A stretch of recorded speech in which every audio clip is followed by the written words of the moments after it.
when the legs hang like that, the tendency is the pelvis to be tipped towards 12, which means you're going to have a hell of a time bringing it towards 6 because you have to overcome the weight of the legs.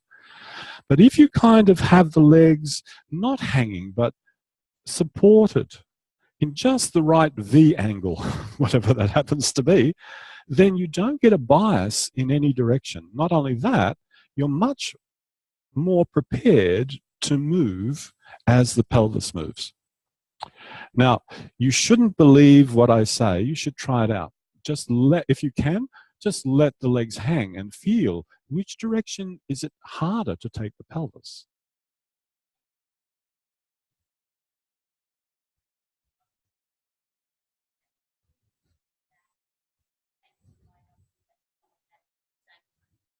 Well, then for the moment, do what you need to do. And then later on, whoa!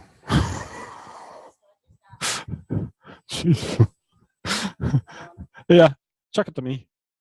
So the question was, if I sit there and I have my feet completely together, it's a little bit more difficult, but if I let the heels separate a little bit, it becomes a little easier. For the moment, let the heels separate a little bit. So give yourself a little bit of latitude. And then down the track, it might be possible to put the heels together. So this is called treating yourself nicely, treating yourself well, like you like yourself. Yeah, it's important.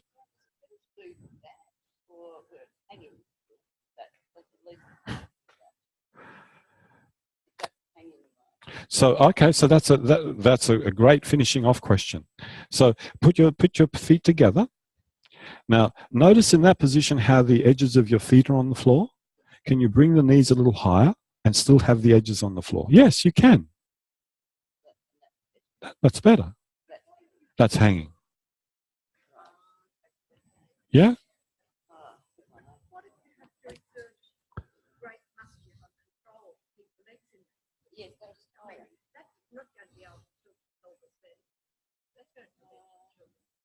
Mm-hmm. Maybe you get some things and put them under your knees. At one point you said not to use your pressure on your feet. Mm-hmm. Is that a general rule during that exercise? It's an instruction for a moment in time, because you can use the push of your feet against the floor to move your pelvis. You can. Mm-hmm.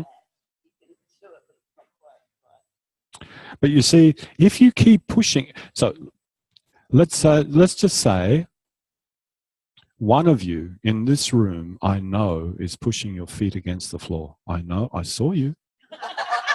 I'm just joking. So what happens then? If that's the way you know how to do it, how will you find something else? Because you keep on doing the thing that you know.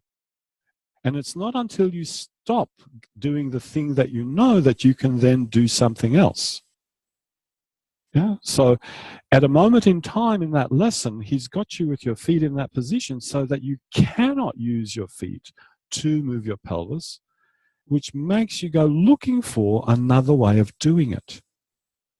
And that is a very common trick or strategy or tactic in awareness through movement. Because all of us will do the thing that we know. Why? Because that's all we know. So we do it. So somehow, through the process of doing the ATM, different scenarios are created that enable you to detect, oh, wait a minute, I didn't know that that was possible. And as soon as you've detected that, it immediately becomes into your repertoire. And you go, do I have to use my feet so much now? It could be not. So you see, that's how it works. It's not the teacher being mean. Although, if you're working one-on-one with a person, you could layer it a lot more. Yeah. Does that make sense? That? Yeah.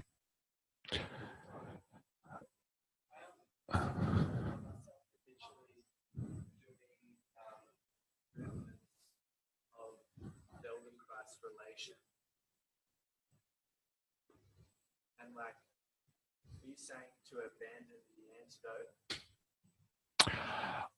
I'm saying that sometimes, not all of the times, the variations are there for a purpose. And the purpose is not to punish you. The purpose is, if you do it that way, the chances are greater that you'll detect another option. Otherwise, you'll keep on doing what you tend to do.